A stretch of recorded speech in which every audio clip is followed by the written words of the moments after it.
Jaya Jaya Prabhupada, Prabhupada, Prabhupada, Prabhupada, Jaya Jaya Prabhupada, Prabhupada, Prabhupada, Jaya Prabhupada, Jaya Jaya Prabhupada, Prabhupada, Prabhupada, Jaya Prabhupada.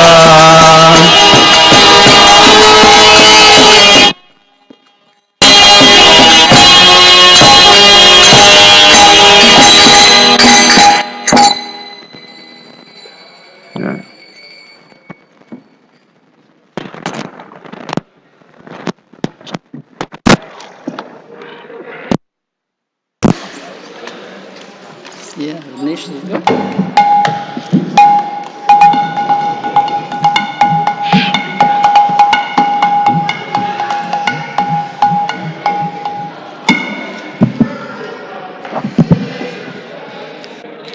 Hare Krishna. Hare Bol.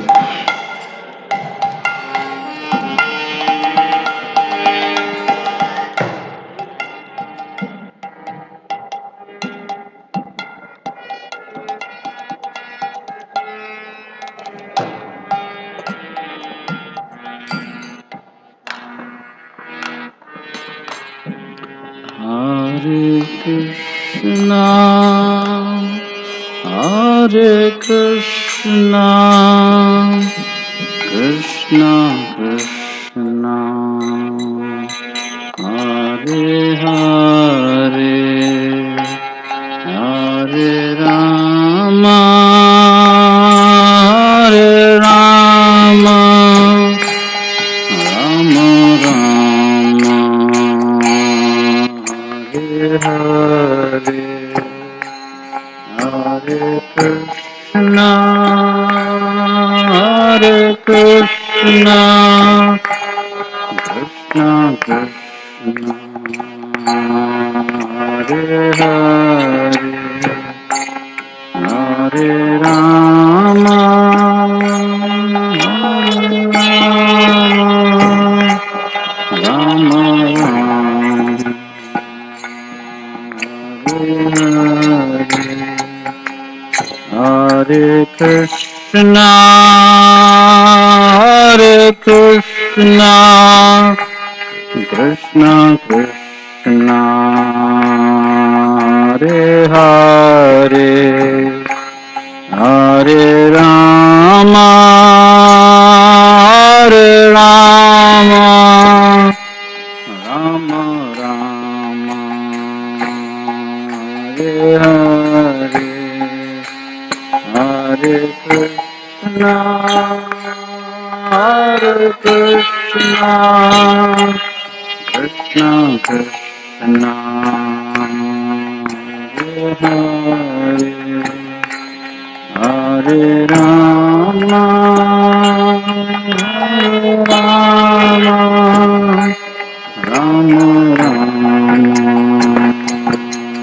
Hare Hare, Hare Krishna, Hare Krishna, Krishna Krishna, Hare Hare, Hare Rama, Hare Rama, Rama Rama, Hare Hare, Hare Krishna, Hare Krishna,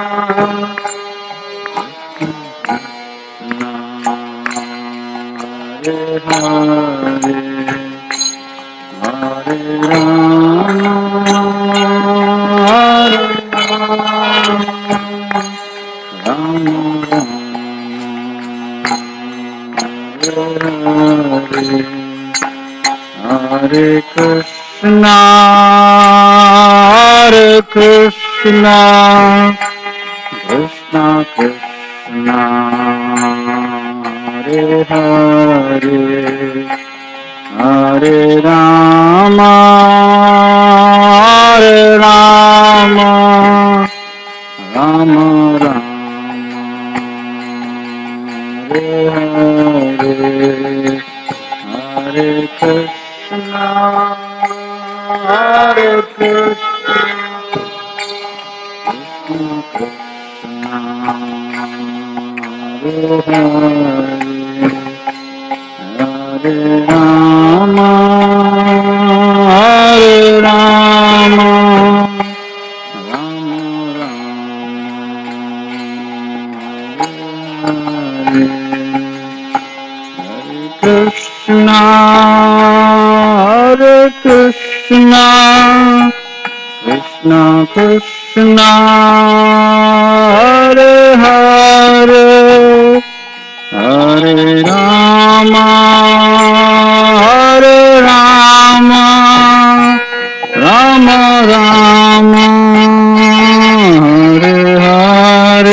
Krishna Krishna Hare Hare Hare Rama Hare Rama Rama Rama Hare Hare Krishna Hare Krishna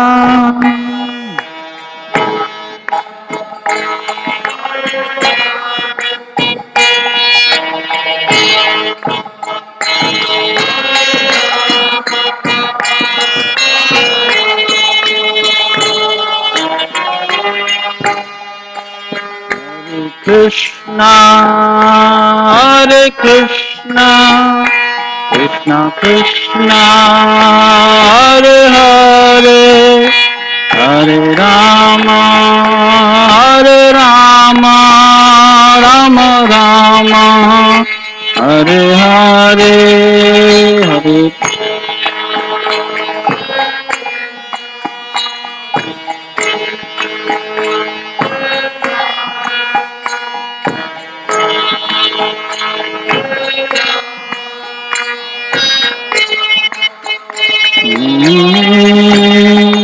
Hare Krishna Krishna Krishna Hare Hare Hare Rama Rama Rama Hare Hare Hare Krishna Krishna Krishna Hare Hare Rama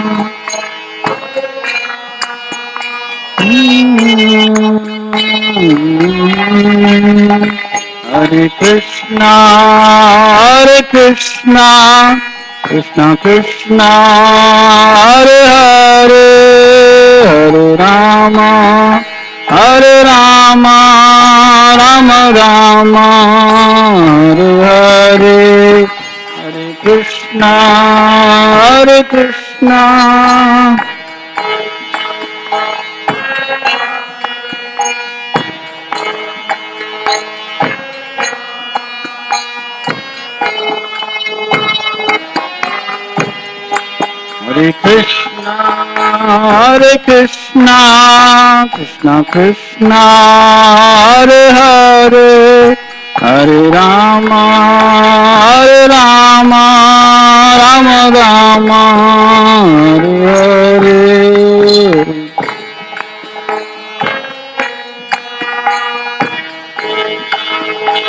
Hare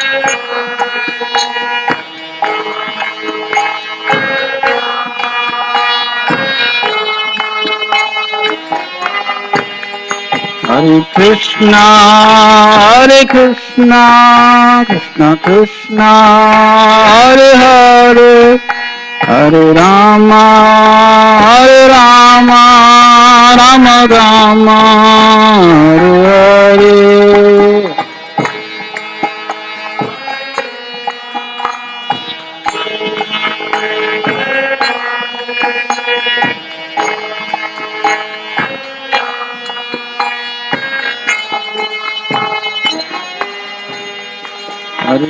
Hare Krishna Krishna Krishna Hare Hare Hare Rama Rama Rama Hare Hare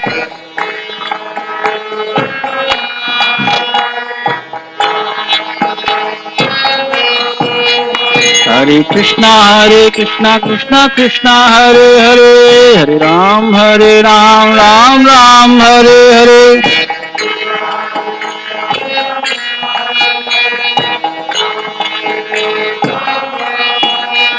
Hare Krishna Krishna Krishna Hare Hare Hare Ram Ram Hare Hare Hare Krishna Krishna Hare Hare Hare Ram Ram Hare Hare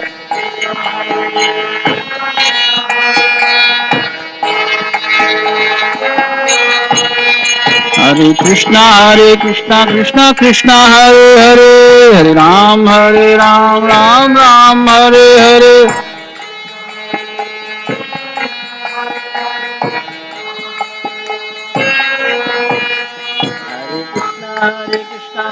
Krishna Hare Hare Hare Ram Ram Hare Hare Little slower. Slower, slower. Hare Krishna Krishna Krishna Hare Hare, Hare Ram Ram Ram Hare Hare.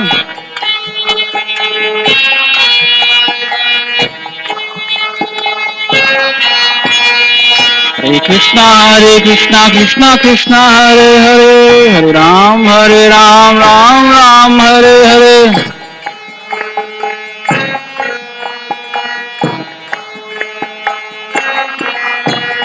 Hare Krishna Krishna Krishna Hare Hare, Hare Ram Ram Hare Hare.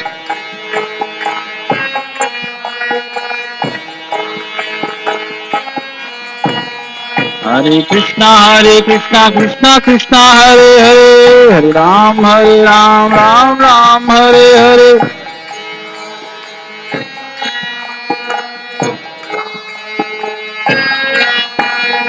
Hare Krishna Krishna Krishna Hare Hare, Hare Ram Ram Hare Hare.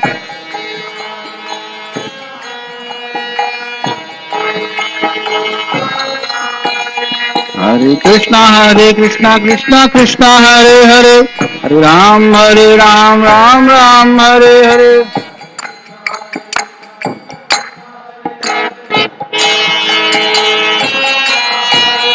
Hare Krishna Krishna Krishna Hare Hare, Hare Ram Ram Hare Hare.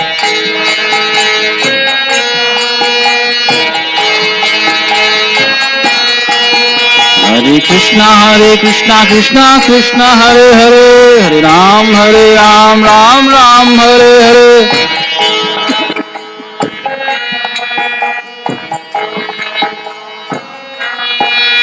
Hare Krishna Krishna Krishna Hare Hare, Hare Ram Ram Hare Hare.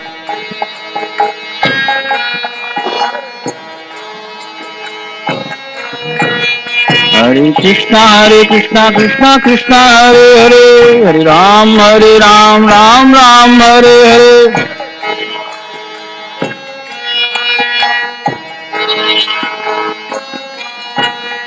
Hare Krishna Krishna Krishna Hare Hare, Hare Ram Ram Hare Hare.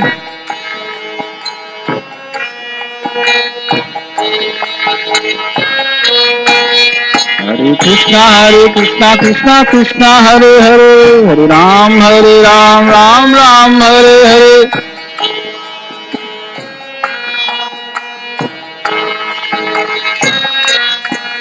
Hare Krishna Krishna Krishna Hare Hare, Hare Ram Hare Hare.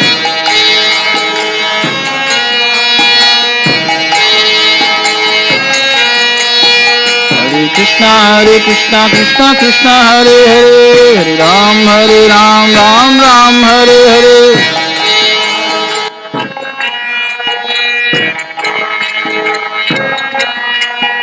Hare Krishna Krishna Krishna Hare Hare, Hare Ram Ram Hare Hare.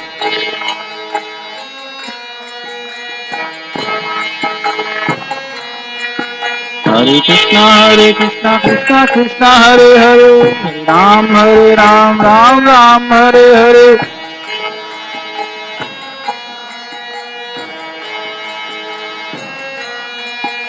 Hare Krishna Krishna Krishna Hare Hare, Hare Ram Ram Hare Hare.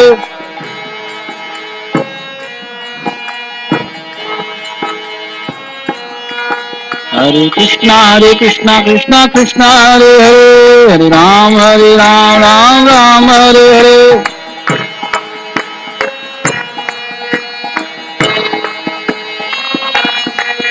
Hare Krishna Krishna Krishna Hare Hare, Hare Ram Ram Hare Hare.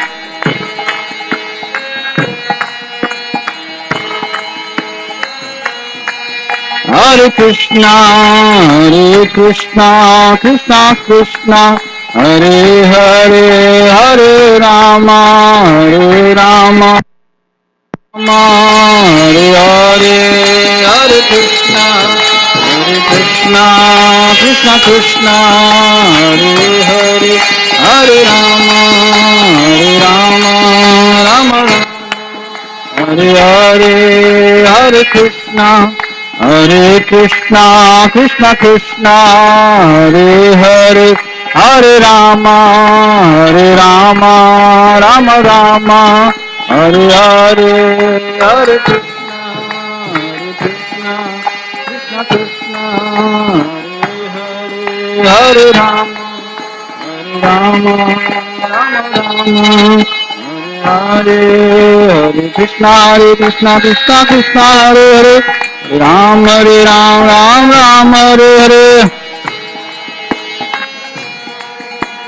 Ram Ram Hare Hare, Hare Krishna, Krishna Krishna, Hare Hare, Ram Ram Hare Hare.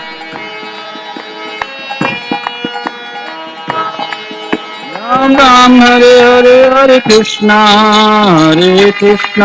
Krishna Krishna, Hare Hare, Hare Rama, Rama Rama, Hare Hare Krishna, Krishna Krishna, Hare Hare, Hare Rama, Rama Rama, Hare Hare.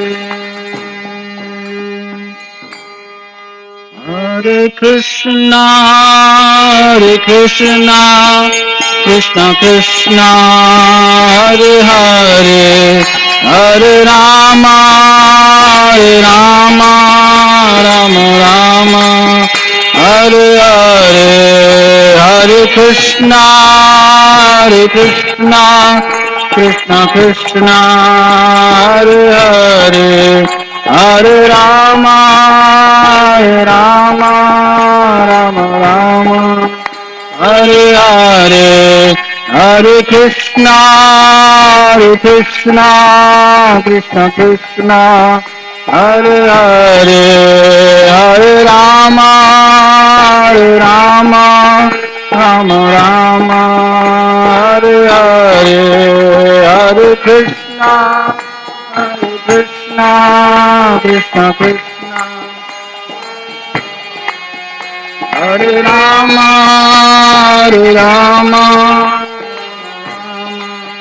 Hare Hare. Jaya Prabhupada, Jaya Prabhupada, Jaya Prabhupada, Jaya Prabhupada, Prabhupada, Jaya Prabhupada, Jaya Prabhupada, Prabhupada,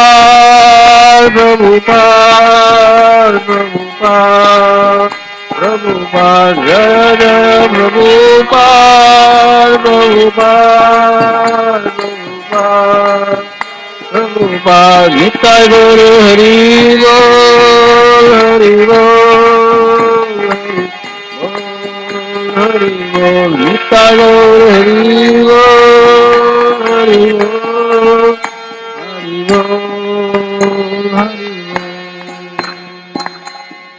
Harinam Sankirtan Yajna Ki Jai.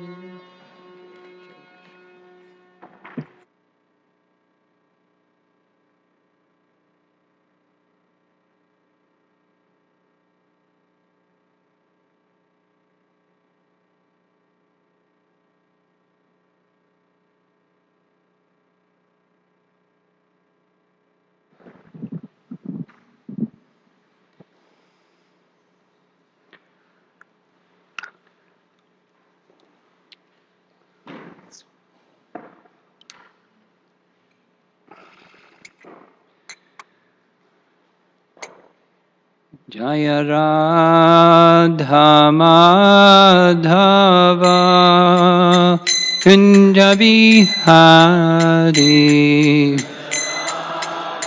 Madhava Kunja Bihari Jaya Radha Madhava Kunja Bihari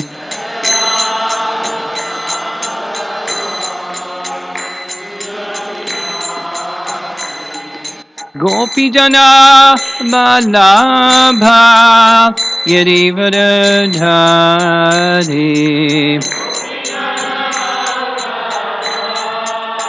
Girivardhari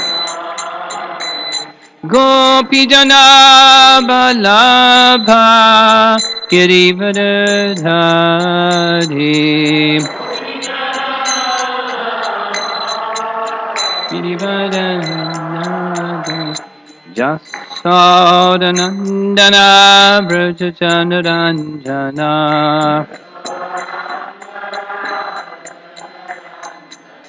Jasodanandana Vrajachandaranjana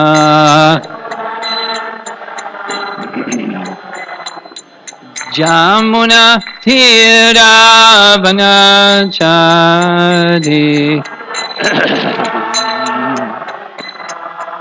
Jamuna Thiravanachari Jaya Radha Madhava Kunja Bihari Kunja Bihari Jaya Radha Madhava Kunja Bihari Kunja Bihari Gopijana Vallabha Girivardhari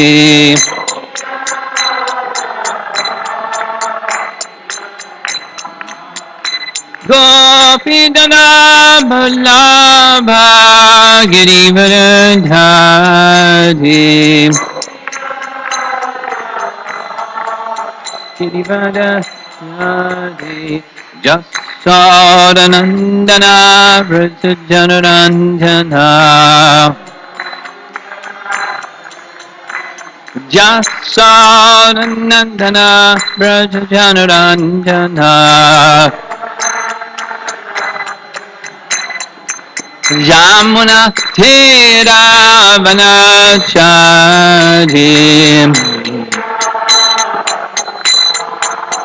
Yamuna Thiravanachari Jaya Radha Madhava Kunja Bihari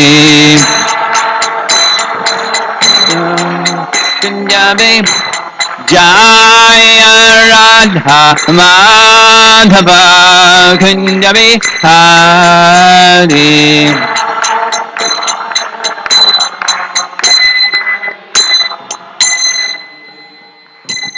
Jaya Vishnupad Paramahamsa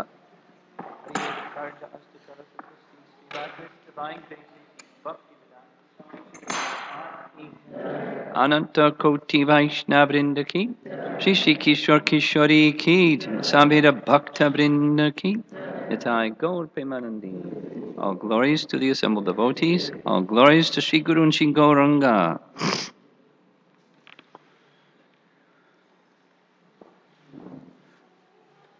Two little housekeeping things.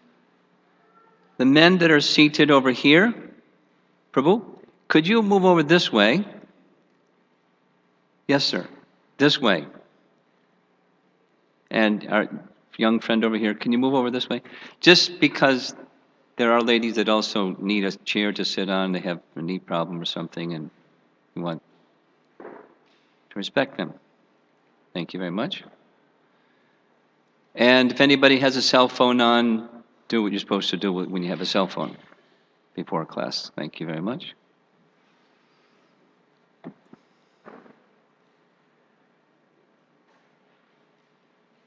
Okay, so this is a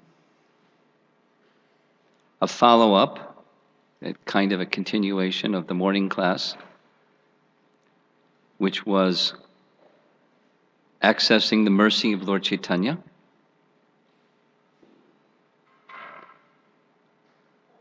Is anybody here that wasn't here this morning? Oh. Listen to the recording. But I'll do a little mini refresh. Our purpose, I will say my purpose in being with all of you, is explicitly, in explicit language, for myself and for you, to permanently make an effort to permanently enhance our relationship with Krishna through our relationship with the Holy Name. We discussed the meaning of sankalpa, or intention. And where intention goes, that's where attention goes. So hopefully that theme will stay with you. What's the intention of our being here? So that pieces over here and over there, experiences, realizations, ups and downs, and exchanges and services, and the whole package connects with the intention. We spoke this morning about, we're all chanting, and I don't know if anybody would volunteer to say, I think my chanting is just fine, I don't have any room for improvement in my chanting. I don't think anyone will say that. So the room for improvement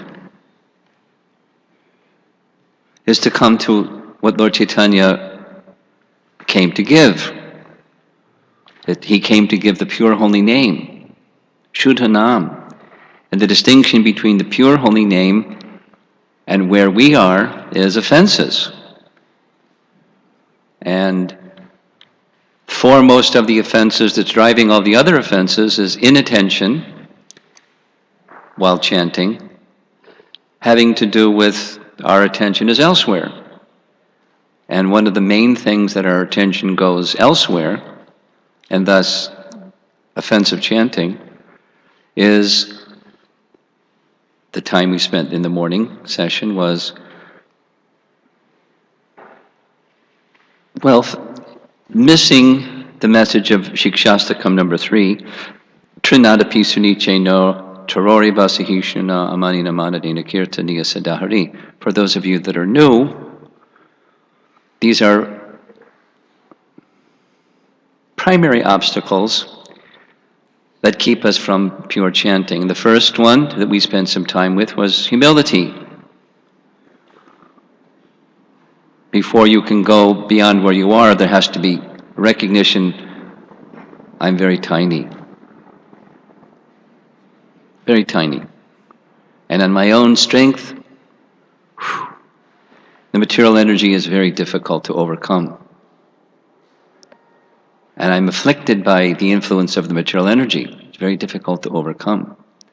Try as I may, Daivahi Esha Gunamayi, Mama Maya, Duratya, ya, it's too difficult. Too difficult. But that the good news is, Mam eva ye prapadyante, Maya mitam tarantite. We can easily go beyond it. Really? How? Become humble. Ooh.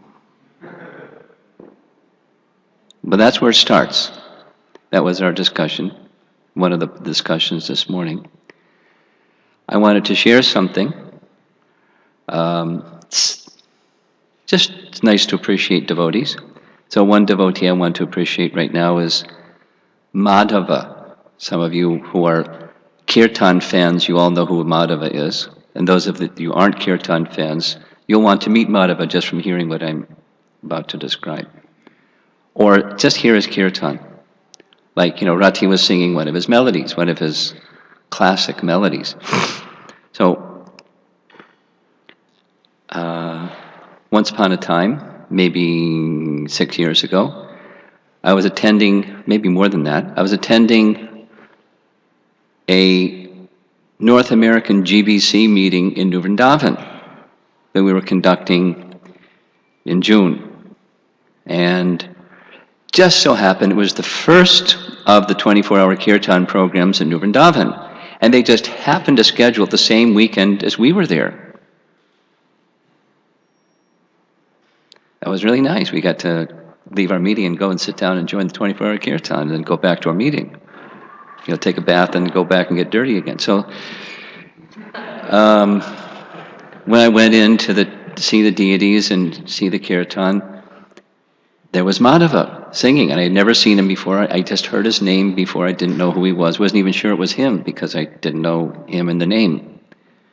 So I sat and I really was appreciating the kirtan. As soon as the kirtan was over, he got up, came straight to speak to me. We had never seen each other before.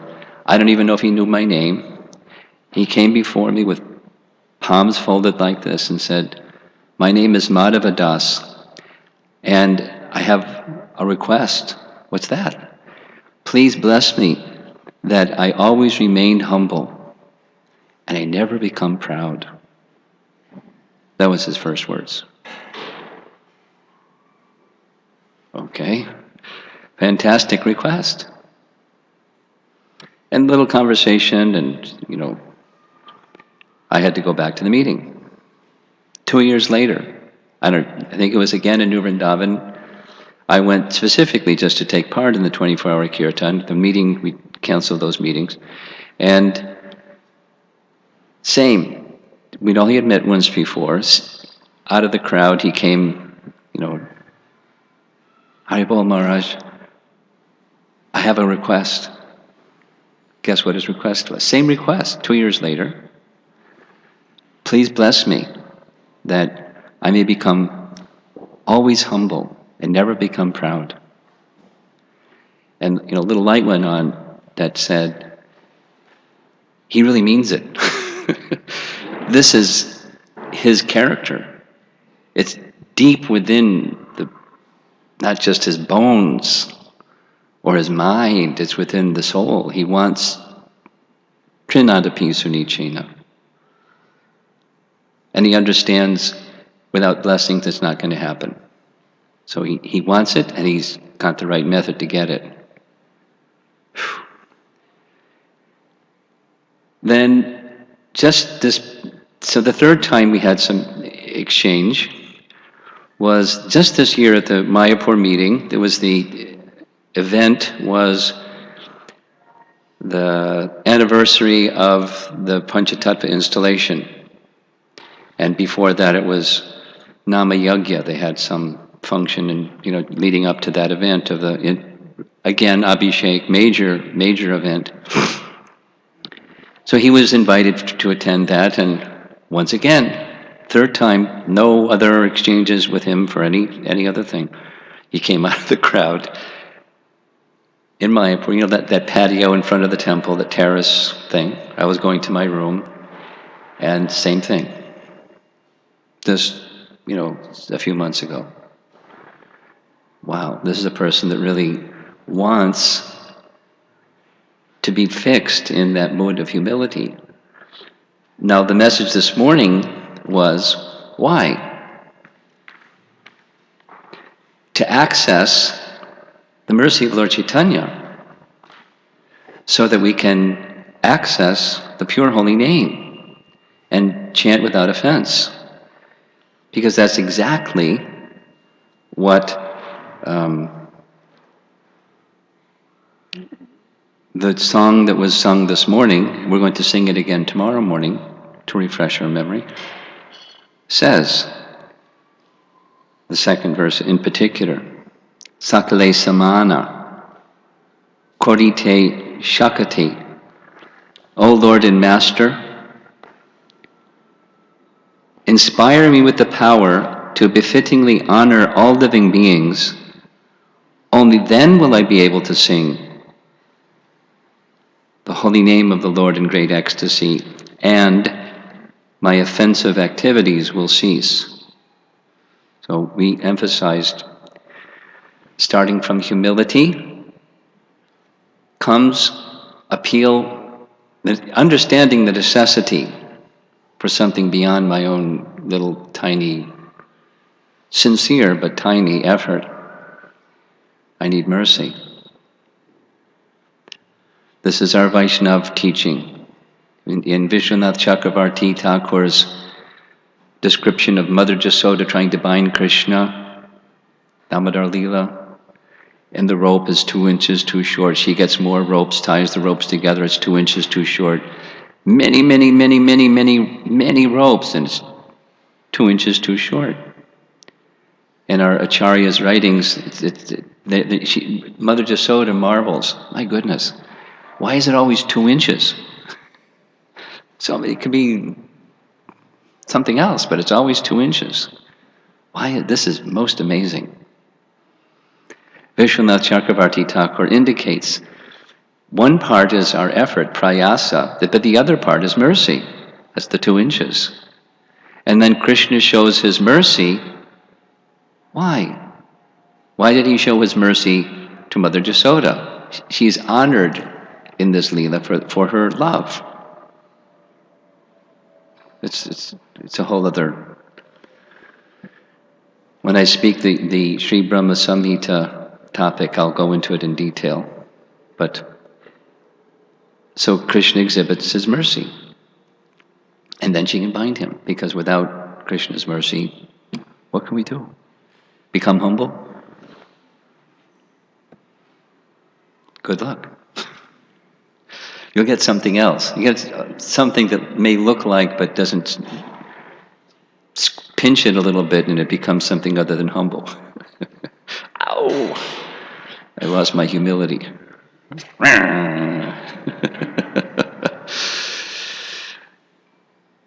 Cats and dogs. So, real humility is on the platform of the soul, and then we recognize we need mercy, and then we surrender. Pranipat. Submission. We had this discussion in our Bhagavatam class the other day. Himanshu was here. He asked, when, I think it was Himanshu, when we hear this phrase, call from the heart, what does that mean? My answer was, with submission.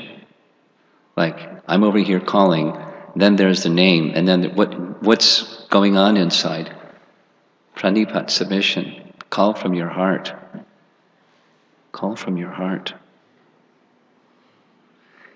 The Leela that we're going to recite has this element. It's one of the reasons for selecting it. There's a number of reasons, but that's one of them. When Ristasura comes, terrifying everybody, what do the cowherds do? They just call Krishna's name from their heart. They don't even say anything like, help, get rid of this guy. It's just, Krishna, Krishna. That's all. And Krishna hears. And Krishna responds. And Krishna protects them. From Arishta, we're going to hear some more about that. So this is review. And the 2 terms from the song that we sang this morning, which we'll hear again tomorrow, the repetition is important. It's for remembrance, because we have a tendency to forget. After all, it is Kali Yuga, and our memories are short. So that's why I have notes. Sakale Samana, if you remember that, honoring all living beings properly. Honoring all living beings properly. Like Kalidas, wonderful Leela in Chaitanya Charitamrita, where he had this strong desire to get the mercy of the Vaishnavas. Because by getting the mercy of the Vaishnavas, what happens? You access the mercy of Lord Chaitanya. And that's what happened. He took a vow, and he fulfilled it, taking the prasad of all the Vaishnavas in Bengal. And during the time of Lord Chaitanya, there were a lot of Vaishnavas. So he had a lot of home visits, a lot of door-to-door Sankirtan. Honoring the Vaishnavas to get the mercy, the prasad of the Vaishnavas.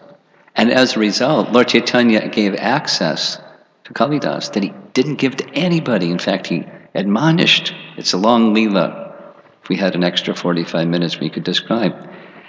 He admonished those who tried to take the water from his foot bath. In Gundicha temple, there's a Leela like that. Severely chastised the person who tried to, but Kali, he watched him do it. As he was entering into the Jagannath temple, there was a particular place where Lord Chaitanya would have his feet washed before, because walking barefoot, before entering the temple, he would have his feet washed. Kali stood with his hands extended and took the water and drank it. And extended his hands and drank it again. And extended his hands and wanted to drink it again. And Lord Chaitanya said, that's enough. He gave him mercy that he didn't give anybody. Why? Because he was eager for the mercy of the Vaishnavas. This Sakale Samana, extending, it's a power. It's not a material gift. It's not a mode of goodness gift. It's a spiritual power to honor Vaishnavas properly. And then one gets mercy. One can have access to the holy name that one doesn't have access to if one doesn't have that spiritual empowerment. So where do we get that spiritual empowerment? The song that we sang is Bhaktivinoda Thakur is offering prayers to Gurudev. And in the case of Kalidas, he is approaching all the Vaishnavas of Bengal. And at least we have, the Sangha of Vaishnavas around us. We don't have to go to all the Vaishnavas in Bengal. Just, the person's next to you. And it's just not like they have to be like, super devotees and then I can ask for mercy from them. But it's a condition of heart. Sakale Samana. And Nijamane Spriha Hina. Nijamane means personal honor. In terms of personal honor, Nijamane Spriha Hina. Free me from the desire for that. Which coincidentally, and not coincidentally, purposely, it matches exactly what Lord Chaitanya says, Amanina Manadena. Prabhupada translates Amanina as not being puffed up by false pride. And false pride is false pride. Whatever we have, it's not ours. So whatever we have pride in, it's false pride because it's not ours.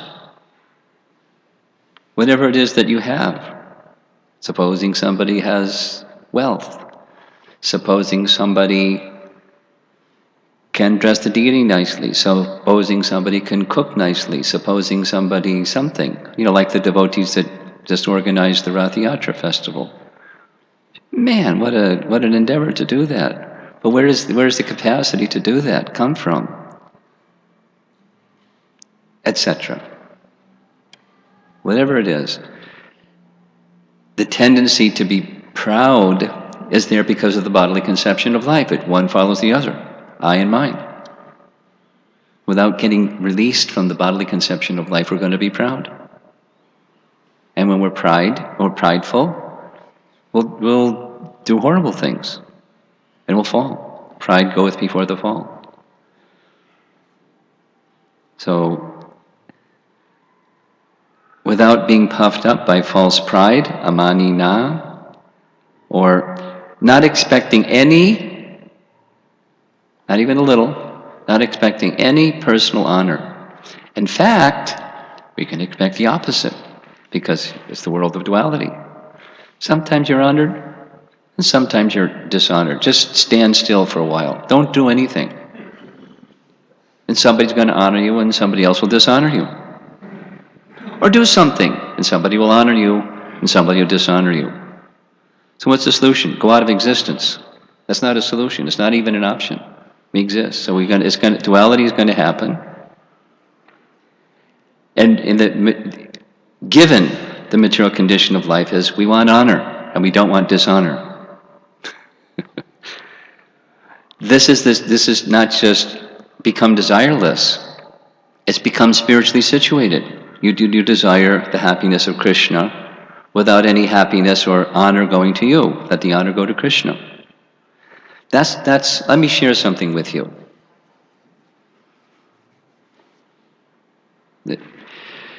Once upon a time I was a brahmachari, and then something happened. They said, you're supposed to take sannyas. I said, why do I need to take sannyas? I'm very happy being a brahmachari. No, you should take sannyas because there's facility for preaching. What are you talking about? I have so much facility for preaching, I can't do it all. So, I don't need facility for preaching. No, you should take sannyas. You've been approved by the GBC to take sannyas. I say, no, thanks. I'm happy doing what I'm doing. Because I had saw persons jockeying for position, striving to take sannyas because of the honor, and it was disgusting. So I didn't want anything to do with it. I said, no, thanks. And the answer I got was, you must be attached.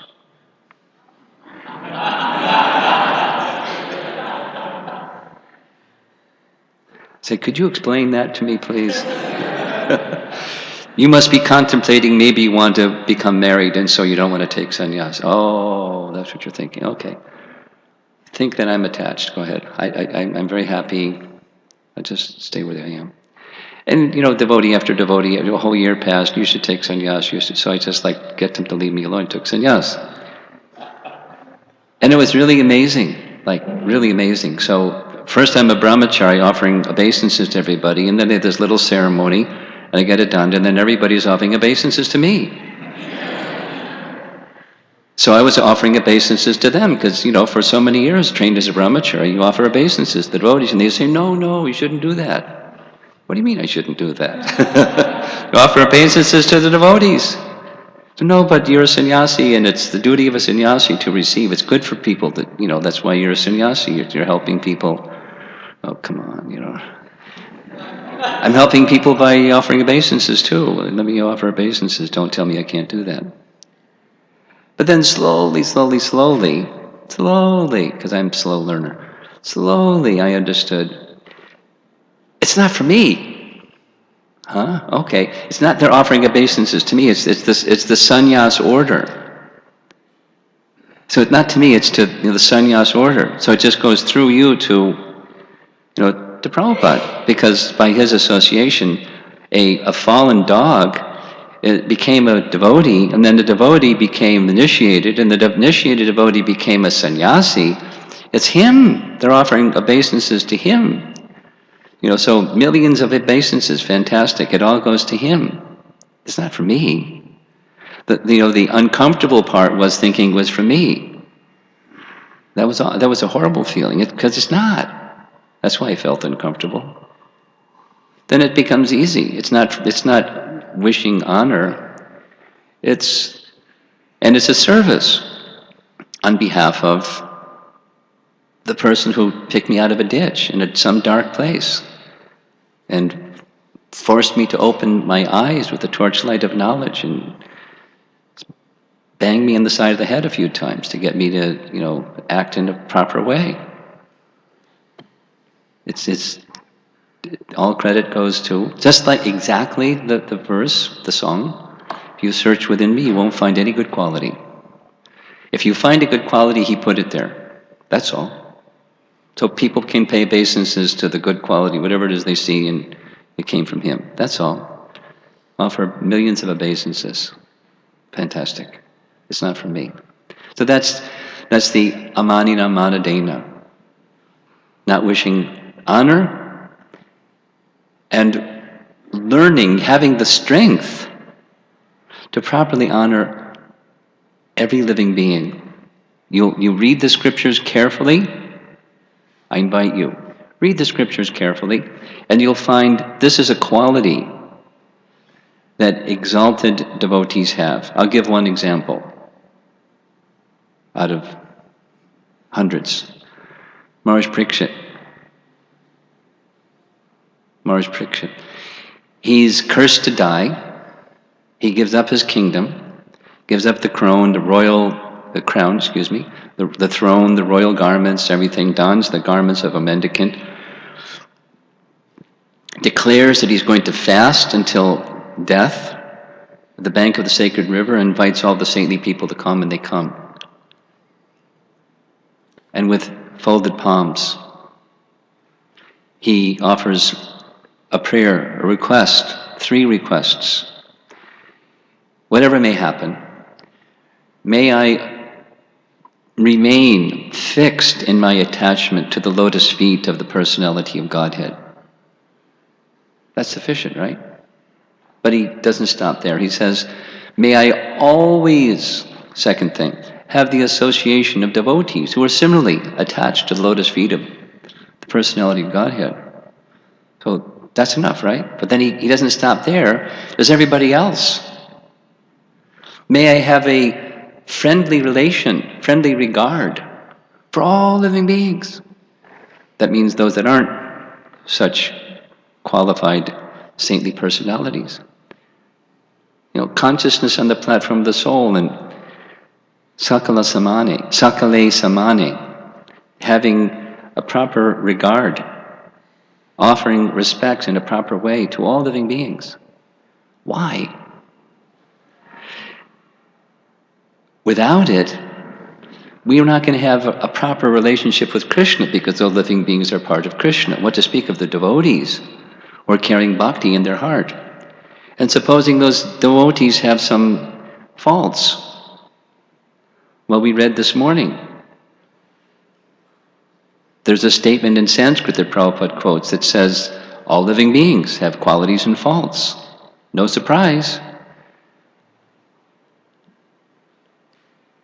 When I was a teenager, like pre-Krishna consciousness teenager, like a little guy growing up in America, a little light went on that said, any 2-bit teenager can find all the faults. But where is that teenager that can find the solution?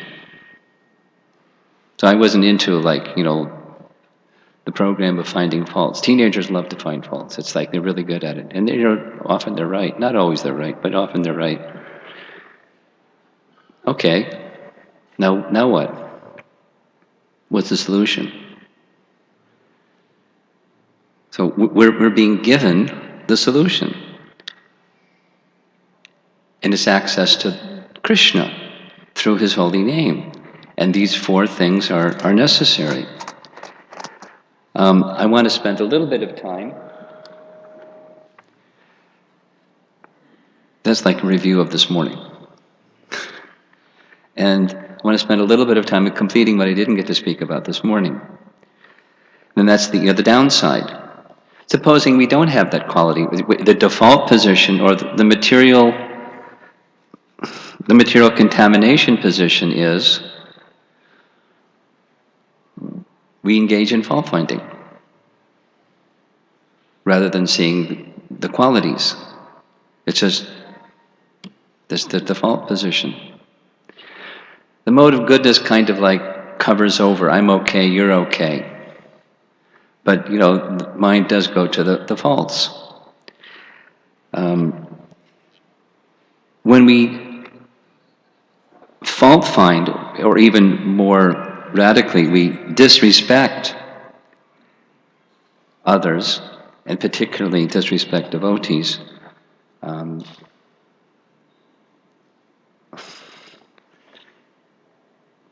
we can't access Krishna, and we become implicated in matter. I'm going to just read a few quotes that amplifies that little statement. One is from Chaitanya Bhagavat, from Vrindavan Das Thakur, the author. If your aim is love of Godhead, beware of Vaishnava Parad. And one of the offenses, sadhu, ninda, or vilification, or criticizing Vaishnavas. Here's from another passage from Chaitanya Bhagavat. The Vaishnava devotees of the Lord are eternally pure and realized souls. Sometimes this is Bhakti Siddhanta in a purport from Madhya 5. Sometimes there are differences of opinion amongst them, which might appear like an argument, But in fact, it is an amazing relationship between devotees. Foolish rascals who do not understand this exchange praise one Vaishnava and denounce the other. Such a mentality will lead to destruction of faith and knowledge. There's like 4 pages, so I'm just going to read a mini selection. Further from Madhya 3. If Vaishnavas are offended, even by an assembly of renunciates, sannyasis, such an assembly is more irreligious than a group of drunkards. Reason? For drunkards, there is still a chance of salvation, but for those who are critical of Vaishnavas, there's no hope for liberation. Another quote, different section.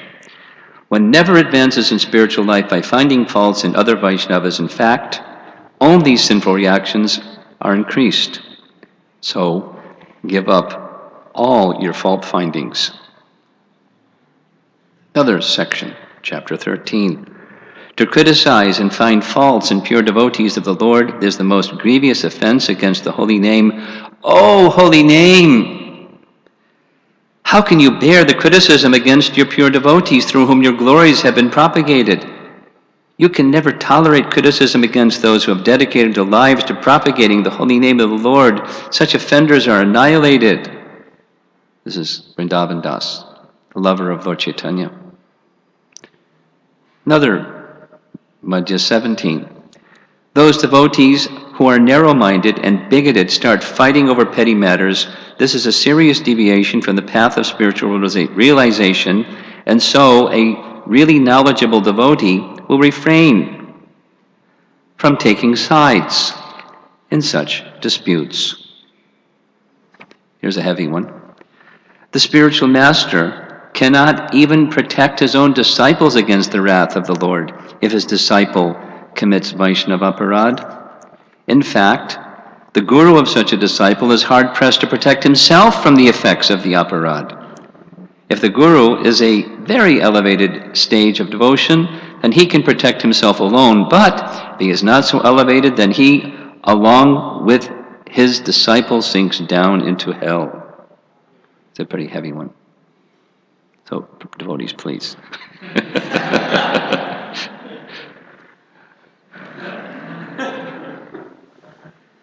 One can become a true Vaishnava by serving Lord Krsna and by not finding faults in others.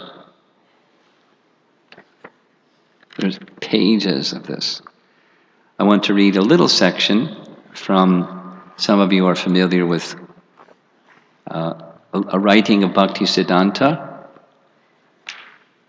Prabhupada's spiritual master, called Vaishnava K ? What kind of Vaishnava are you? So in the one where he chastises his mind from the desire to perform solitary bhajan for the purpose of receiving glorification, wishing honor from others, when in his mind such a person is contemplating bad things like, why aren't other people elevated like me, I'm so great, and so forth and so on.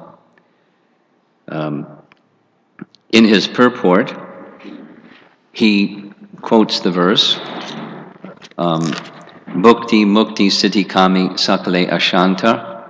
The mind becomes ashanta, or not peaceful, whenever there is anything other than shelter of bhakti.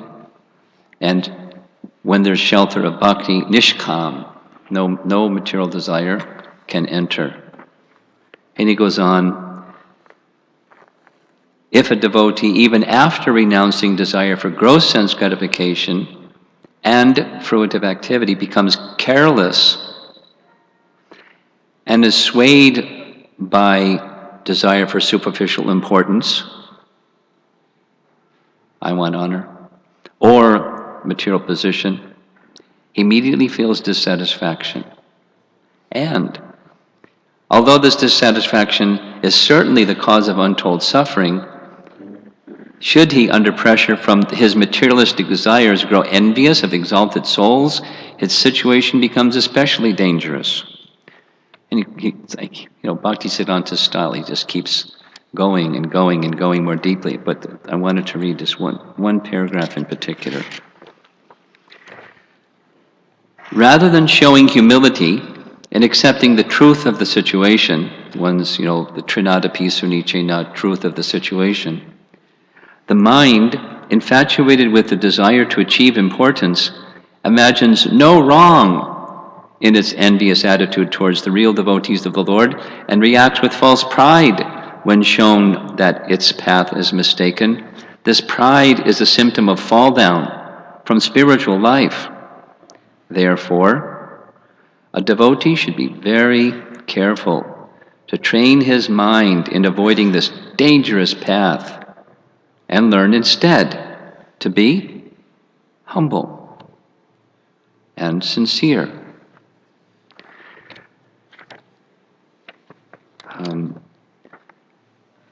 Two other little references, and then we'll move on. One is, I referred to it in class on Wednesday morning, but it's a discussion between a morning walk conversation in Mayapur, 1976, February, 1 year before Prabhupada's departure, and Tamal Krsna Maharaj is asking Srila Prabhupada about the difference between fault-finding, blasphemy, and calling a spade a spade. You've heard that expression? Anyone unfamiliar with that expression? Just like tell it as it is, like New York. In your face, man. Tell it like it is. So, Tamal Krishna, what is the way to draw the line between the following three things? Blasphemy, fault-finding, and calling a spade a spade. Prabhupada, a spade, just like I am saying that, what are you? You're a small fig only. That's reality. What's the other one? It's calling a spade a spade. We're tiny and insignificant. Doesn't matter who one is. We're tiny and insignificant. That's spiritual reality. Transcendental, eternal spiritual reality. And specifically, I mentioned, this is a spiritual master speaking to his disciple because he has that relationship. Austerity of speech is, we don't give such instructions to people unless the relationship is there. We don't offer those kinds of messages unless the relationship is there. Like, go out into the street and tell a person, you're a fig. You're inconsequential. I'm just calling a spade, man. It's, when the relationship is accepted like that, then we speak. The spade is a spade. So, what is the other? Tamal Krishna. The other is fault-finding and, Prabhupada doesn't let him finish his sentence, fault-finding. That is another fault. That, then he quotes the Sanskrit that we quoted from Chaitanya Charitamrita this morning. Vranam icchanti. Makshika varam icchanti, madhum icchanti. Just like the flies. They are finding out where is the sore. And the bees, they are finding out where is the honey. So two animals, they have got two businesses, finding fault and collecting the good things. These are two, just like creature. They are two classes. Similarly, there are many rascals who are simply fault-finding.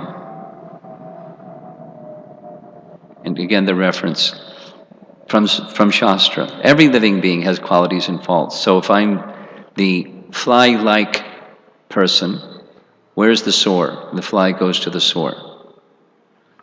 And one focuses on the sore, the fault.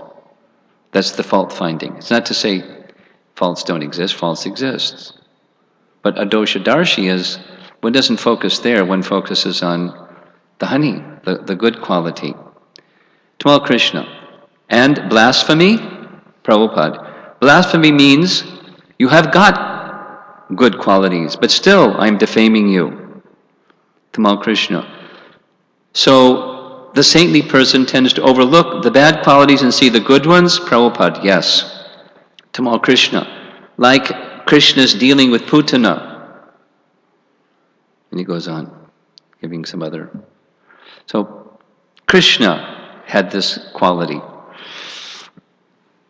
And Vaishnavas have that quality. Krishna saw Putana wanted to offer some service as a mother.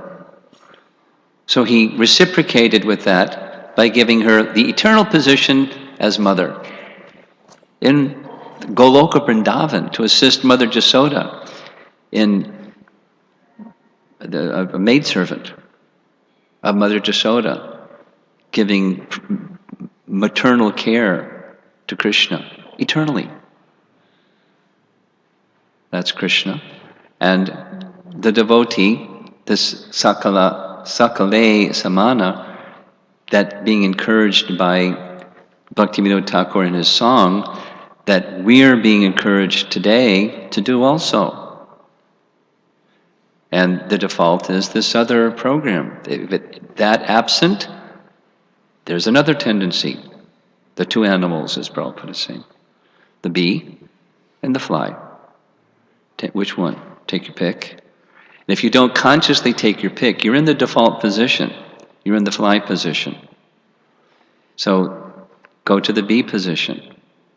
And where are you going to get the strength for that? Because it requires strength. Not only, okay, yes, I get it, I agree, and then we don't do it because we don't have the strength to do it. You get the strength through descending mercy. That was this morning's class, the descending mercy of Chaitanya Mahaprabhu. And it connects with this story because the Keshi demon, Keshi represents, Keshi represents not just false religious teaching, but the pride that goes along with being an exponent of false religious teaching. And one of the things that goes along with that is vilification, disrespect for, or vilification of Shuddha Bhakti. And then in turn Krishna, because Shuddha Bhakti and Krishna are none different, of the same spiritual quality. So if we're not there, we're going to be... Arishta is alive and well in each of us, in short. And Krishna can protect us if we call his name, wishing to be protected from such tendency. Here's a little preamble to this Leela. It'll explain why I'm going to go through the Leela. Bhaktivinoda Thakur has written in Chaitanya Shikshamrita the following, just taking an extract. Krishna's activities are of two types, Nitya and Naimittika. Those are familiar with the Bhagavatam. In the 12th canto, there's this Naimittika, or the occasional appearance of creation and then its withdrawal. That's how this word Naimittika is used. Occasional, literally it means occasional. Now you see it, now you don't. Creation, withdrawal of creation. Occasional and eternal. That's his Leela of those two types. Some occasional pastimes, examples, include Krishna's leaving Vrindavan to live in Mathura and Dwarka, and his returning to Braja, his killing of various demons and so forth. So that means in Goloka, Krishna never leaves Vrindavan. He never leaves Vrindavan. But in his Boma Leela, he leaves Vrindavan. It's a Leela. Actually, he never leaves Vrindavan. It appears that he leaves Vrindavan, and it's a very deep subject that he never leaves Vrindavan. But as a Leela, he leaves Vrindavan. And there's demons. In Goloka, there's no demons. But in his Boma Leela, there's demons, and Krishna kills them. Though those are the Naimittika kind, etc. Krishna's birth is another example. In Goloka, there's no birth. The bhav of the mood of love of Mother Yashoda is Krishna is my son. And how is Krishna her son if there's no birth pastime? It's a bhav. There's no birth, there's no lila of birth, but she has that emotion. He's my son. It's mysterious.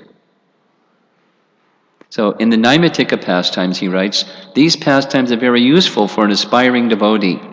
That's us, by the way. Who is bound within the material world. That's definitely us. It's special. It's for us. Those Naimatika leelas are for us. Practicing devotees, sadhakas, understand these occasional pastimes to be like negatively tinted reflections of the eternal pastimes. Remember showing this, and Subal asked a question about that, and we spent some time, but it's not. It's a nice topic, but it's not. The main focus right here is such sincere devotees, that's you, hope that by the influence of understanding the purpose of Krishna's performance of different occasional pastimes, their own various anarthas or unwanted material contaminations will be destroyed. What's the purpose of those leelas? Here's the purpose. To remove obstacles that are standing between us and our relationship with Krishna. Each one of the demons represents a particular obstacle or an anartha, a contamination of heart that's there, the Rishta that's within us, the Putana that's within us, and so forth. Affinity for false teachings, and etc.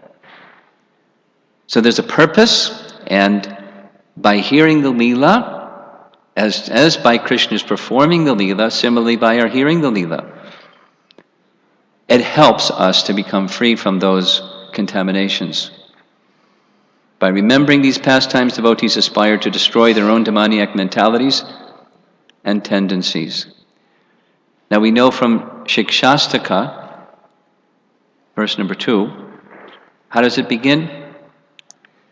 Nam nam akari bahuda nija sarva shaktihi. That's enough. So, nam nam akari bahuda means there's bahuda. Krishna has many names. Prabhupada has translated like Krishna and Govinda. The Supreme Lord has many names like Krishna and Govinda. And in each and every one of these names, he has invested the fullness of his potencies. Nijasarva Shaktihi. At the same time, each of those names has some special potency. Those of you that have studied first chapter Bhagavad Gita, you know that Arjuna addresses Krishna by specific names, sometimes Madhava, sometimes Rishikesh, sometimes Janardana, different names. Because each of those names has specific potency, and by saying the name, it invokes that potency. It invokes one's consciousness to that aspect of Krishna, Gudakesh, and so forth. So these pastimes have the similar effect. Krishna's killing of the Arishta demon has the effect, the name, and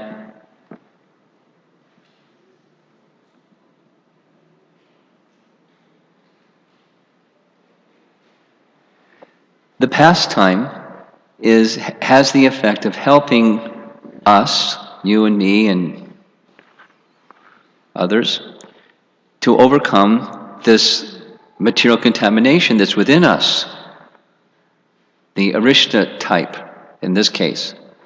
So the purpose of narrating this is to help us overcome that tendency. So here comes the pastime with the purpose in mind. In the spring, midway through the period of dusk, our acharyas are very detailed. It's between 8:10 p.m. and 10:30, a certain period of time. When Krishna was eager to perform the rasa dance near Govardhan Hill, those of you that are familiar a little bit with Vrindavan, there are different places. There are many places where Krishna performed Rasa Leela, but two of the favorites at Vangshivat, and that's in the fall, and there's a place near Govardhan Hill on the western side. Remember that place where Balaram is seeing on the western side of Govardhan Hill Krishna's performance of Rasa Leela, and he's so amazed his mukut falls off. And there's a mukut Shila, and there's a temple where he saw from up on Govardhan Hill the Rasa Leela in the springtime. So Krishna was in that area of Govardhan Hill, the western side of Govardhan Hill, to go and enjoy Rasa dance with the gopis during this 8:10 to 10:30 p.m. Very eager. At that same time, Arishta madly approached the cowherd village, bellowing, terrifying everyone, tearing up the embankment of the fields with his hooves, crazed bull, eager to fight. The demon Arishta, sent by Kamsa, came to the cowherd village, appearing in the form of a bull with a large hump. He made the earth tremble as he tore it apart with his hooves. Arishta had the complexion of a cloud and had sharp horns and eyes blazing like the sun. He repeatedly licked his lips with a loud sound. He twirled his tail in pride. His shoulders were tough and his hump was huge and impossible to pass over. His body was smeared with urine and stool. Yuck. He caused panic in the cows. Skin hung from his throat. His face was scarred by being hit by trees. Means he was big. He always wandered in the forest to attack the sages performing austerities. Not a gentle person. He wandered through the village, breaking everything. With anger, he attacked the cows with his horns. The domestic animals fled Vraja out of fear. Arishta was not satisfied since he could not fight.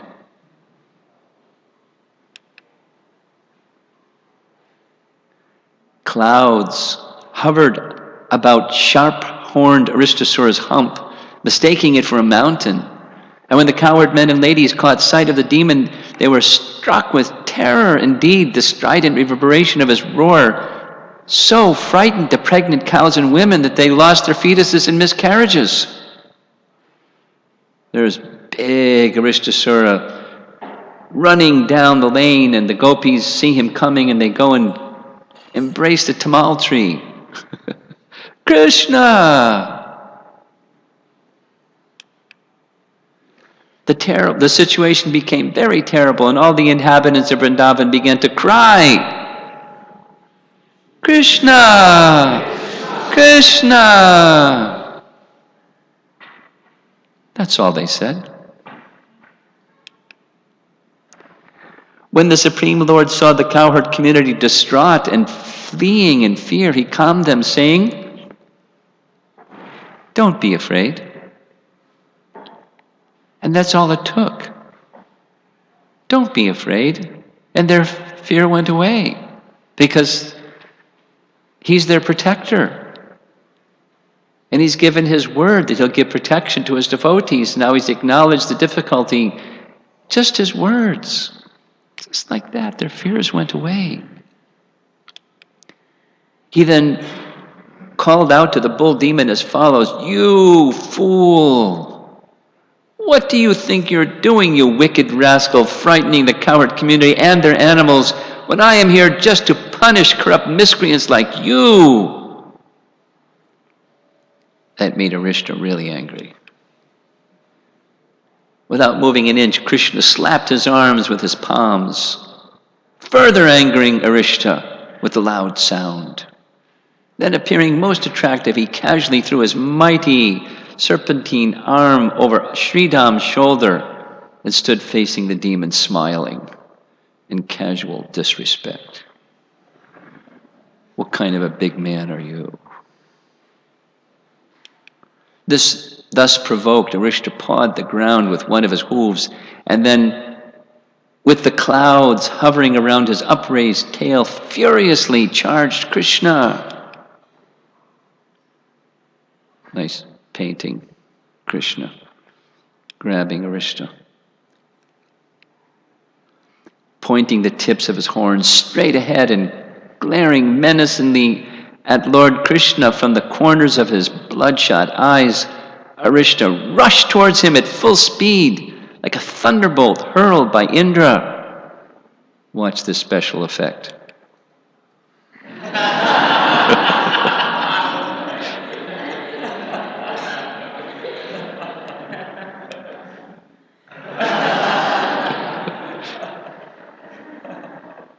Compliments of Shatarupa who did that.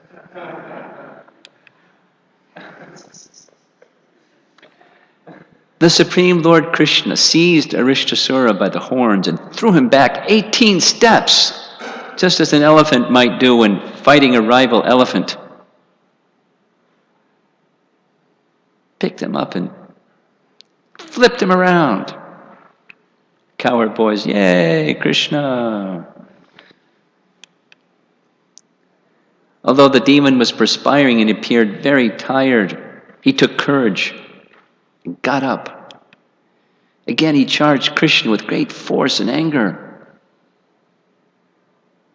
Repulsed by the Supreme Lord, the bull demon got up and, breathing hard, sweating all over his body, he again charged him in a mindless rage.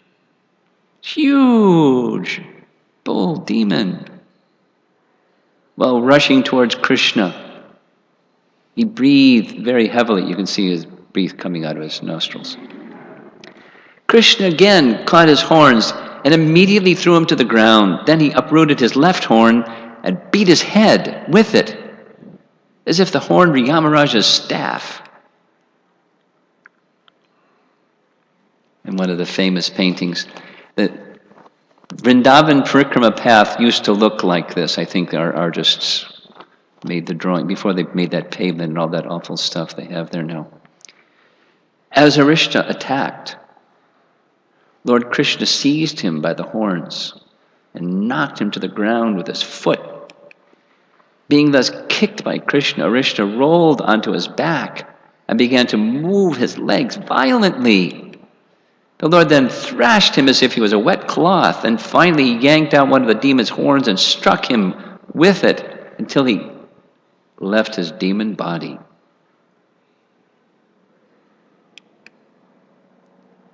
Vomiting blood and profusely excreting stool and urine, kicking his legs and rolling his eyes about, Arishta then went painfully to the abode of death. The demigods honored Lord Krishna by scattering flowers upon him. In his commentary on this verse from the Bhagavatam, Sanatana Goswami comments, according to Srimad Bhagavatam, 2nd canto, when Krishna kills demons, they achieve either one of two destinations. Whoops. The demons, thus being killed, and Arishta is listed earlier in that verse, would attain either impersonal Brahmajyoti or his personal abode in Vaikuntha planets. And so he comments, this is a statement by Shukadeva Goswami out of disdain for Arishta. He didn't like Arishta at all. He went to the abode of death, Yamaraja's abode. But actually he went to Vaikuntha, or Brahmajyoti. But Shukadeva Goswami had no regard at all for Arishta. So this is him charging, and this is him getting bashed. And the cowherds, boys, and the cows running out of fear of Arishta, and the clouds hovering around his tail, and all of that. And it starts here. I don't know if any of you can read. Can you read this, the language up here? Yes? All this? No? Okay. Here's Arishta come charging. Here's Krishna's grabbing his horns. He flips him over, grabs the horn, breaks the horn off, and smashes him with his own horn. And then, pastime's over, Krishna comes back home. And the concluding passage of the chapter, Krishna was already the life and soul of the inhabitants of Vrindavan. And after killing this demon in the shape of a bull, he became the cynosure of all eyes. course, he was already like that. Life and soul is the cynosure of the eyes. Having thus killed the bull demon Arishta, he, who is a festival for the gopis' eyes, entered the cowherd village with Balaram, because Arishta had come tormenting them, and they were terrified, and the cows and the domestic animals and the residents of Braja, and they called out for Krishna, and Krishna protected them. So this is a little bit about who Arishta was before he was Arishta. This is from Garga Samhita. In his previous life, Arishtasura was a student of Brahaspati by the name Varatantu. He had approached Brahaspati to study under him. One day he was sitting with his feet facing him. Brahaspati didn't like that. He said, "You sit like a bull sits. You have offended your guru, fool. Now become a bull. So don't sit in the wrong way. At least not in front of Brahaspati." Thus, by his curse, Varatantu became a bull. By associating with demons, he became a demon also. By the mercy of Krishna, he was freed from the curse. He was freed from the curse, and he, according to second canto Bhagavatam, either went to the Brahmajyoti or Vaikuntha. And now here's a little description according to Bhakti Vinod Thakur and Bhakti Siddhanta. Arishtasura represents the pride arising from indulging in false religions invented by cheaters, which causes neglect of bhakti. You can read the cartoon if you like. So that's the end of the pastime. Krishna's subduing this tendency. So again, what's the tendency?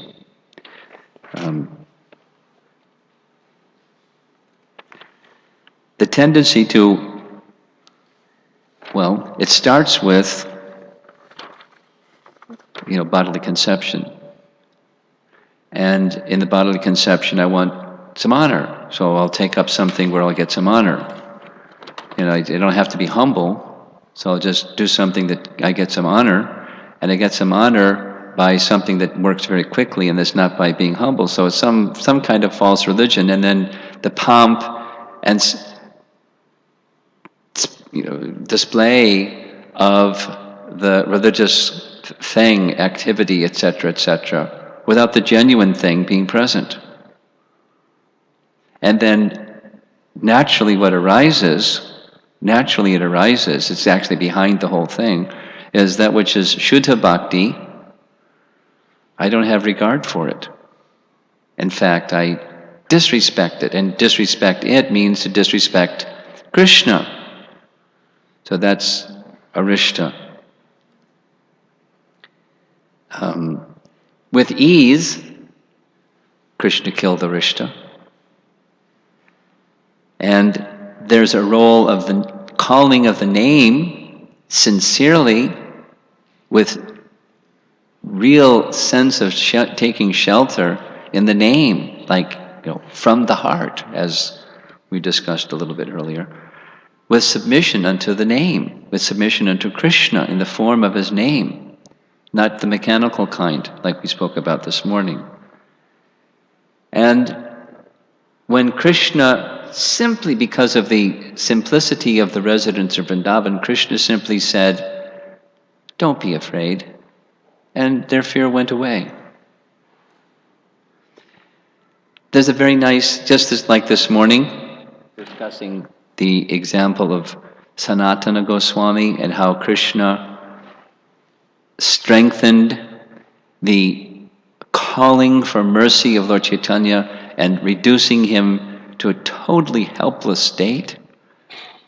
Out of love for Lord Chaitanya, he became totally helpless except for just Lord Chaitanya's mercy. Lord Chaitanya gave his mercy. There's a nice example in Krishna's pastimes, because this is the topic this morning was accessing the mercy of Lord Chaitanya. Here is now attracting Krishna. That's today's topic, part 1. In the forest fire,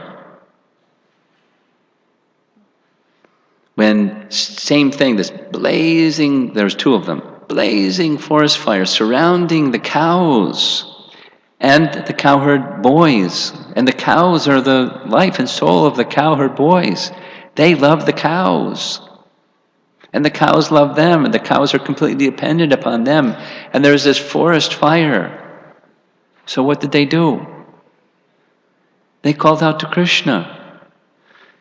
Krishna, Krishna, oh powerful one, please protect us and your cows. And Vishwanath Chakravarti Thakur says, they weren't just asking for their own safety and the safety of the cows. They couldn't live for a moment without Krishna. If their bodies were taken, they wouldn't have Krishna's shelter. They wouldn't want that shelter of Krishna taken. Please don't take us away from your shelter. Please keep us in your shelter. So Jiva Goswami analyzes. Different acharyas say different things. What was the cause of the forest fire? And Jiva Goswami says Krishna was the cause of the forest fire because Krishna is the cause of all causes.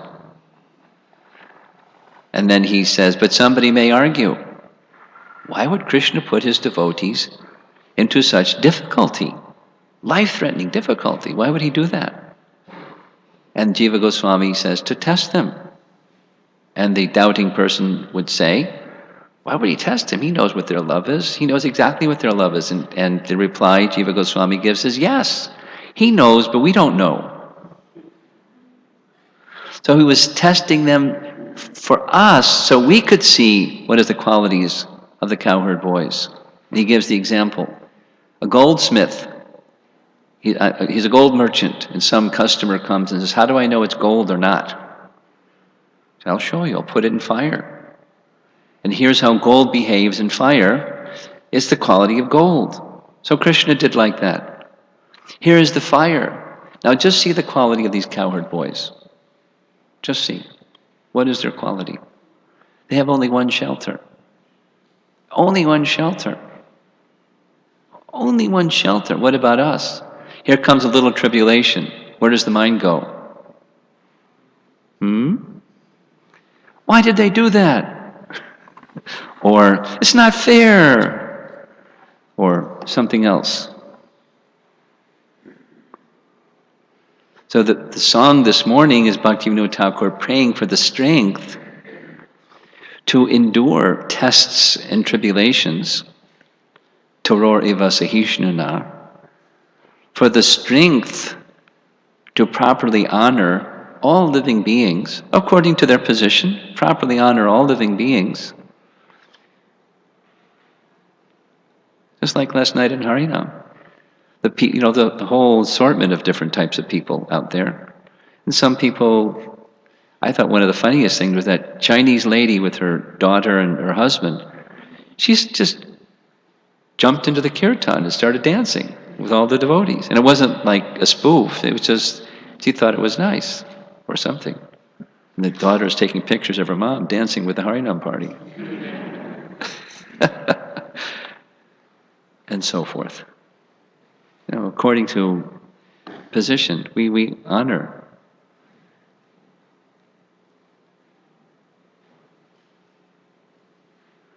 I'll tell a Chicago airport story to end.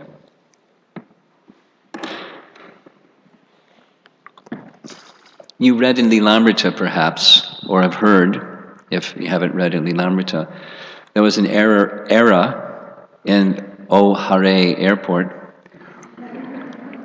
where the devotees are distributing volumes and volumes of books. And I became part of that party at a particular time, without the detail. With permission of my temple president, I came and joined the airport party that particular season for the Christmas rush. And it was amazing. So some of the most powerful book distributors in North America were part of that party. And every day, there was hardly room for us in the van because of all the cases of books in the van. And we unloaded the van and put the books in lockers. Now they don't even have lockers because of bombs and things, but they had lockers. And by the end of the day, we just have empty boxes of books because all the books were distributed. I don't know what the number is, but I would guess something like somewhere between 600 and 1,000 books a day were being distributed, something like that, every day. And it was wild. And there was among the many things that happened, now it's, TSA, you can't get security and all that. We didn't have security at that time. People would come down the corridor and funnel through exactly where we were to go down to get to the baggage claim. And then there was a man, traffic conductor guy, that would tell people, no, you can't go this way, you have to go around to go into those gates, because this is just for people coming out of the gates. So he would stand there and watch the hundreds of books every day get distributed. And you could see steam coming out of his ears. This man was envious. And sometimes he'd leave his post and run over and tell people, don't take the book. Or several times, he would take the book and throw it on the ground and jump up and down on the book. Or grab the book and throw it in the garbage. I mean, he was envious man. But by the end of that season, he did just the opposite. He would leave his post and come over and tell people, buy the book. It's good. And then sometimes people would discard the books. So he would gather up the books and come back and give them to us again. I mean, he became transformed, although his heart was envious, just by the association of the devotees. It was amazing. And there's other similar stories. So even envious people can become benefited by the association. So hopefully we can also become benefited by the association. But we have to be very careful with these tendencies for envy of and not properly respecting other living entities, particularly those that are carrying bhakti in their hearts, whatever their, how they may carry out their bhakti different than we do. Not disrespecting, but properly respecting. And as we discussed this morning, in those cases where there is some shortcoming, let us be in the mood of service with a proper relationship to help, as we would want somebody to help us, overcome our shortcomings. And that way we can have proper sangha, and in that way our attention can go, instead of to the faults of others, to the qualities of others and appreciating the mercy that we can get from others, accessing the holy name of Krishna properly. Krishna is our true shelter. The killer of the Arishta demon, that same tendency, that's exactly as full circle, as Bhaktivinoda Thakur was saying, obstacles that are within each of us, such tendencies, whatever those tendencies, easily Krishna can defeat them. If we take proper shelter of Krishna, and that means proper shelter of Krishna's devotees, appealing for their mercy. Hare Krishna. So, we have some time for discussion. Anything from this morning, because we didn't have time this morning for discussion? Or from today? No?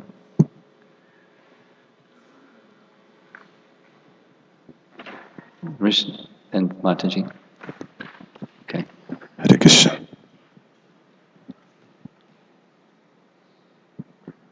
Please accept my humble obeisances, Maharaj. All glories to Srila Prabhupada, Guru and Garanga. A couple other devotees and myself were having a discussion about personality. We were wondering, is personality a material thing, or is there a material personality and a spiritual personality? As we elevate spiritually, does our personality change and become spiritualized, or Yes. how does that work? Yeah. It's the second one of the two. There's how we're conditioned now, and that's a manifestation of the modes of nature and our past karma, the combination of the two, according to Bhagavad Gita. Guna karma vibhagasha. That's the personality today. But beneath that, intrinsic is the soul and a spiritual form, spiritual personality, spiritual qualities, spiritual service, spiritual everything.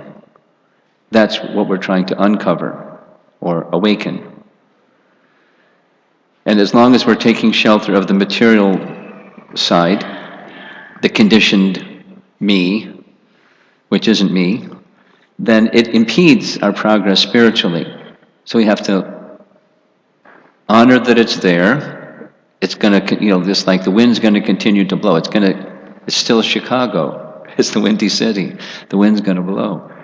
The winters are going to be whatever they are. So the conditioned thing is there, and we have to, initially at least, tolerate, according to what Krishna teaches, chapter 2, Bhagavad Gita, that personality.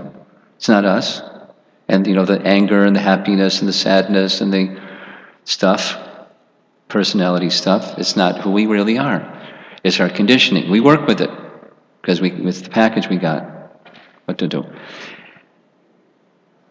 Meanwhile, in utilizing that according to the codes of theistic conduct, we strived towards goodness, and then meanwhile, inwardly we're cultivating who we really are, the spiritual personality. Starting with the seed, well, the seed is the holy name, and a proper frame of reference of it's called sambandha, the relationship between the conditioned and Krishna, and the soul in its purified state in Krishna, and so forth. We start with that foundation of proper knowledge, nurtured by the holy name, and then we grow a spiritual garden, and voila, the spiritual personality comes. And then there's this other one over there, and that kind of diminishes, and this one becomes stronger. So Maharaj, our spiritual personality is the Saksid Ananda, like Krishna. Yeah, exactly. Full of bliss and knowledge and eternal. Yes. But does that make us all the same? Don't we have individual personality? Oh, there's variety, absolute. We're not Krishna. Within Krishna is everything, and we're a little tiny part of Krishna with a unique personality, and a unique service, and a unique emotion of love in relation to Krishna, who's the reciprocator of love of all living entities. We have our own little, and Krishna's big. Mm-hmm. And he's reciprocating. For him, it's no problem having unlimited loving relationships. For us, it's hard to have even one. Yes. Yes. Okay? Okay. Thank you. Charinishna?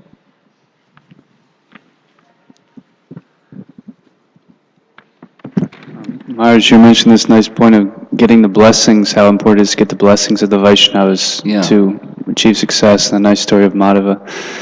So I'm just wondering, to get the blessings of the Vaishnavas, what does that really mean? And sometimes devotees may ask... What does it really mean? It means what it is, how does, the blessings. Or how does one really achieve that? Because you can ask someone for their blessings, or sometimes someone might ask, but it seems like, in my sense of the term, a little bit artificial, just when I hear it, someone asking or something. So how does one really access? Excuse me for being so blunt. It's social more than it is spiritual. That's my experience. It's like paying obeisances, or addressing one another as Prabhu. It's a social thing that it's an etiquette thing that we're taught. But entering into exactly as Prabhupada speaks in that little passage from introduction of Bhagavad Gita, entering into the spirit of this understanding, very rare. So the real thing is different than the social thing. The social thing is closer than, in your face kind of speech and behavior and attitude than, seeking the blessings and the mercy of others. But the spirit of it is fully recognizing Krishna delivers his mercy through his representative personalities, and therefore I'm seeking his blessings by approaching. And then, then it's a conscious act. It's not a casual, social, sound that really is hollow. The real thing is rare, but the real thing is the real thing. It is what it is. You're seeking Krishna's mercy through the mercy of those who represent Krishna. Is that mainly done by serving them? Well, again, it's from the heart. In service, all we do is serve. That's who we are. We're servants. Das anu das. But so then you do that from your heart. That's the real expression. Now, what does that mean? Like our discussion the other morning, where there's submission, not just external.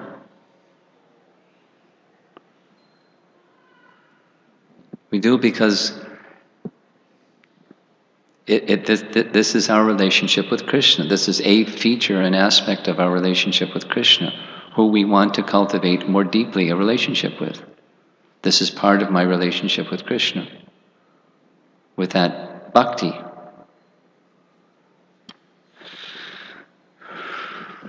Yes?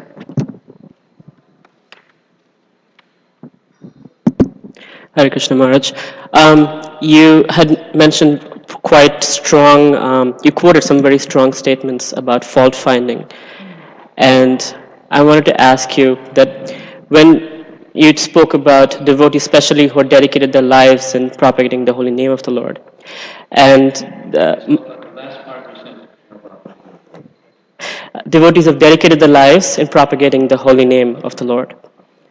So I'm going through in a certain relationship where I'm hearing fault finding about GBCs who are dedicated many years of their lives in this role. And so I wanted to ask you that when practicing Vaishnavas who are in leadership positions say things about other senior Vaishnavas that to me sounds like fault finding, how, as a neophyte devotee, how I should process it, and what should that relationship look like? What should that relationship with me and the other devotee look like? What should it look like? Should it change? Should it look like? How should the dynamics change? One is how you process, and the other is how you interact with that person going forward in time, yes? Yes.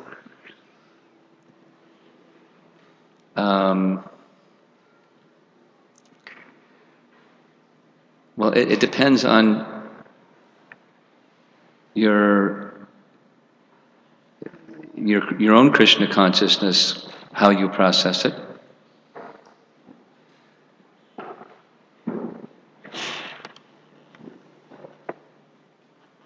For example, having heard some of the things that I just recited from Chaitanya Bhagavat, you can, for example, remind this particular devotee.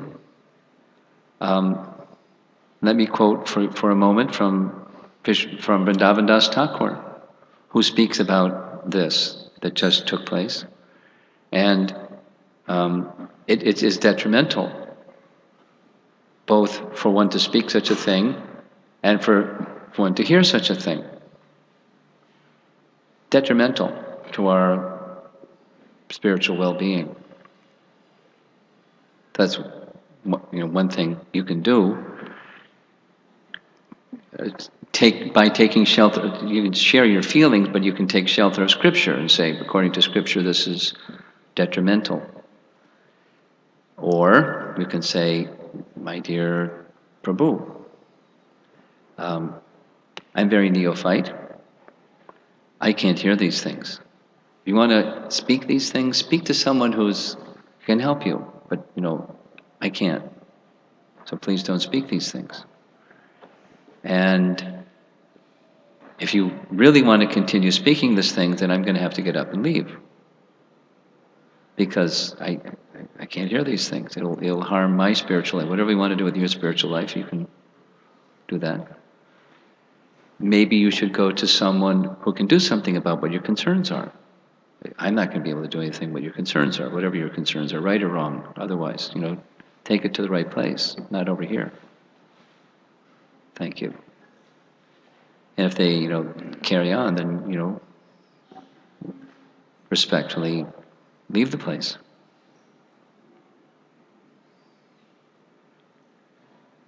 And then, maybe at a later point in time, you go back to the person and say, this is like the relationship. It's just how you process.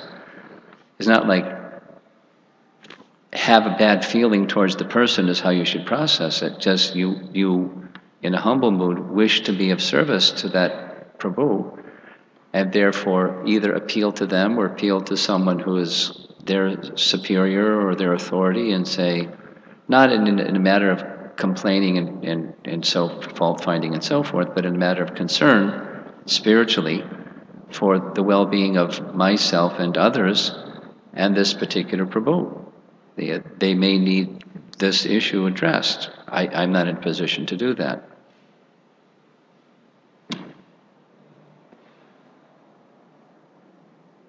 Protection, please.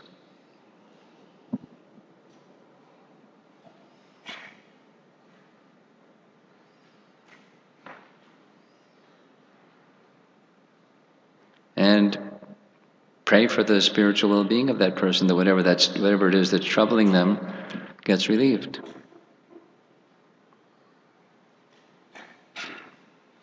Thank you, Maharaj.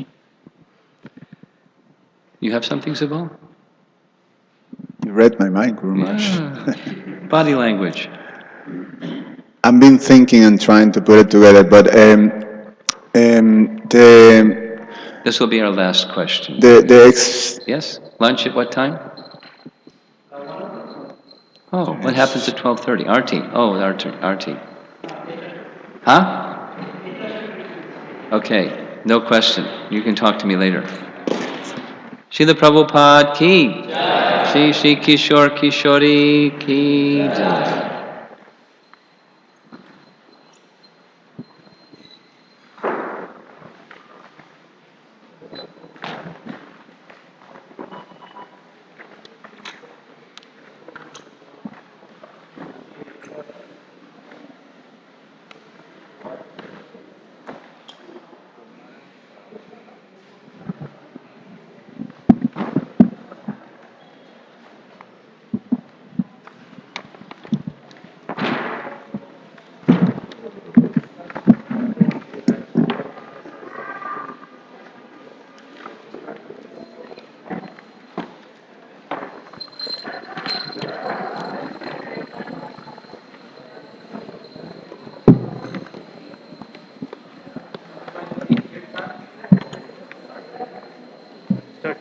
Namo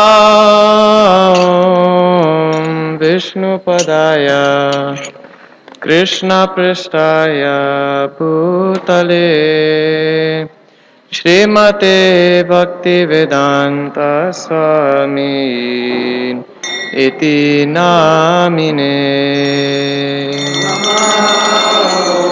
Sorry for this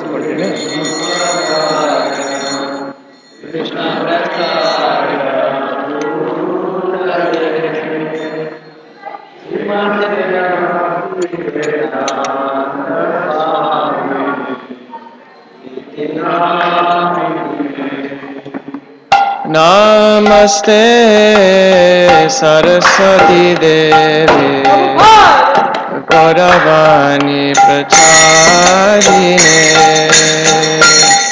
Nirvishesha Shunyavadi